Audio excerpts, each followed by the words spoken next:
We're talking this week's City Council recap here at City Hall. Councillor Bridget Mearns joins us to tell us all about what happened. Let's start off with a new contract for the Lethbridge Regional Police Service that Council granted. Yes, so it affects 169 sworn officers.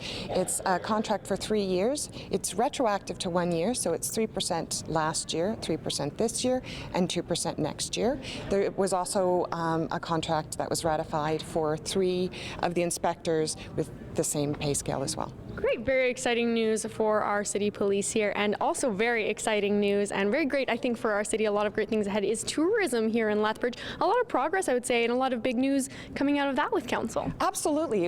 Yesterday we struck up a tourism strategy committee, and this is one of the strategic priorities for this council, and you'll find that in our strategic plan, that we decided that we would take a tourism lead. That doesn't mean we're going to take on tourism, but what that means is we're going to take the lead on developing a tourism strategy. In April, there was a community conversation of all the tourism entities in Lethbridge and even southern Alberta, and there was a clear message saying we need someone to take the lead. They work very well collaboratively, but they need a plan in place, and there's just no one entity that can take that on. So great, it's part of our strategic priority. The province is investing money in tourism, and this is a focus for them, and it's a focus for our community, so it works really well. So the committee was struck up. There'll be members of the community as well as 3 members of council, and we hope to, one of our main objectives is to have a management plan put in place, and then we can move forward from there.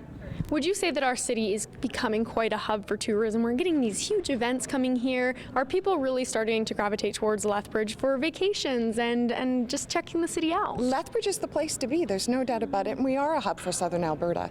We attract from BC, from Saskatchewan, northern Montana, so we are definitely a hub, and everything that we do can actually be considered tourism. We all contribute to making this a great tourism spot. What we're finding, though, is that the increase in tourism is actually meeting in conventions, and this is where we actually are falling down on, and we can attract a bigger piece of the pie that we don't now. But we'll see, all of that kind of thing will be developed through this plan. We'll look at what we do well, what we aren't doing well, and then we'll move forward from there. Lots of exciting news, and I think happening for our city. I think so too. Thank you so much, Councillor Mearns, for joining us. We really appreciate it. You're welcome. For live City Council meetings, you can catch them every other Monday right here on Shaw TV.